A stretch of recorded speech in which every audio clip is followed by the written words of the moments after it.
नौजवानों, तुमसे मैं कह रहा हूं, हमारी मस्जिद हमने खो दी और वहां पर क्या किया जा रहा है आप देख रहे हैं। नौजवानों, क्या तुम्हारे दिलों में, हमारे दिलों में तकलीफ नहीं होती कि जिस जगह पर हमने 500 साल हय्या अला सलाह और हय्या अल फलाह की सदाएं दी, जहां पर हमने बैठकर कुरान करीम का जिक्र किया, जहां पर हमने बैठकर सलातो सलाम के नजराने पेश किए, आज वो जगह हमारे हाथ में नहीं है।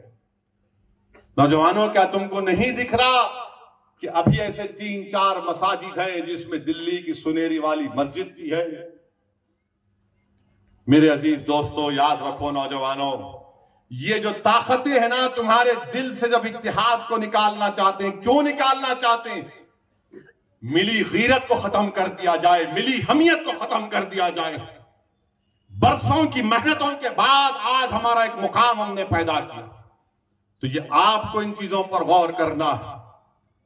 अपनी मिली हमियत को, मिली अपनी ताकत को बरकरार रखिए। नौजवानों, मस्जिदों को आबाद रखो।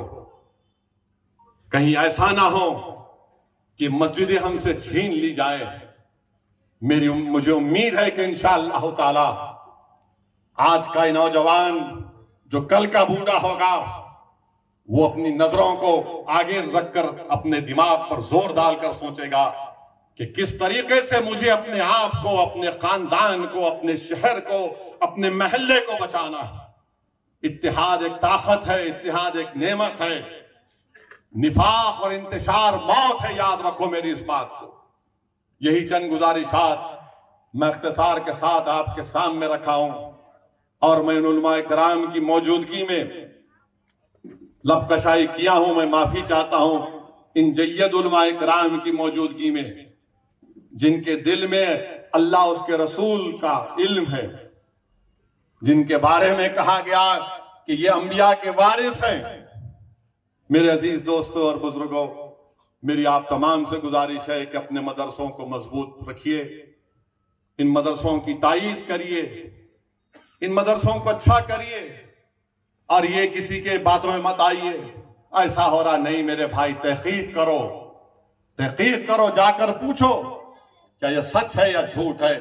कोई भी बोल देता, आप यकीन कर लेते हर बात पे। तो तहकीक करने के बाद एक राय को कायम करो। दुश्मन तो यही चाहता है कि झूठ के जरिए अपने महल को तामीर किया जाए। दुश्मन तो यही चाहता है कि झूठ के जरिए इन तमाम इदारों को कमजोर करके रख दिया जाए। तो मेरी आप तमाम से गुजारिश है कि ये हमारा नया साल फर्स्ट मुहर्रम है। फर्स्ट मुहर्रम हमारा नया साल है। ठीक है, दुनिया में हम रहते हैं, कामकाज करना है, तो 31 दिसंबर है, मगर इसका यह मतलब नहीं है कि तुम नाच रहे, बाजा बजा रहे हो। अरे दीवाने, कभी कभी इतनी खुशी का इजहार अपने ज़ईफ माँ बाप के सामने भी जाके करो।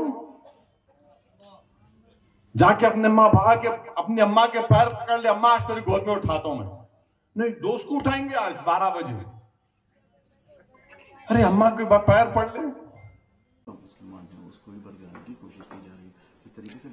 देखिए ओवैसी, मैं बार बार कहता हूं कि ये ओवैसी जिन्ना का जिन इनके अंदर प्रवेश कर गया है। फिर भारत को ये तोड़ना चाहते हैं और युवाओं को भड़का रहे हैं।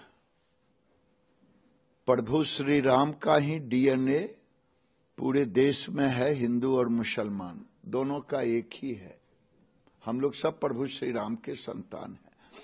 हजारों साल सनातन हिंदू धर्म को सताया गया, कभी गजनी के रूप में, कभी लोदी के रूप में, कभी बाबर के रूप में, मुगल आक्रांताओं के द्वारा ये हिंदुओं को सताया गया। फिर अंग्रेज आए, प्रभु श्री राम तब तक कैद रहे टेंट में। 22 तारीख को अब जो समय है हिंदू पुनर्जागरण का, सनातन हिंदू पुनर्जागरण का, मैं युवाओं से कहूंगा जागो और पुनर्जागरण का समय है। हर घर में दीपक जलाओ और संकल्प लो कि फिर कोई बाबर, फिर कोई गजनी, फिर कोई नजर उठा के ना देख ले कोई औरंगजेब। जब औरंगजेब आता है हमारे कहते हैं कि तब तब महाराणा प्रताप आता है, कोई पैदा लेता। अब युवा जागो और संकल्प लो उस दीपक के साथ कि सनातन हिंदू धर्म की रक्षा करेंगे, प्रभु श्री राम के मंदिर के ऊपर किसी की कुदृष्टि न पड़े।